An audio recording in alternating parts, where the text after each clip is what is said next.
We need to find the answer for this question. Here 2 raised to 36. 2 raised to 36. This 36 can be written as 3 into 12. That is 2 raised to 3 into 12. 2 raised to 3 is 8. 8 raised to 12. Like that, 3 raised to 48 can be written as 3 raised to 12 into 4.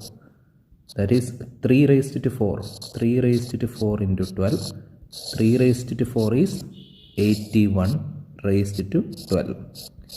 So it is clear. 3 raised to 48. That is 81 raised to 12 is larger.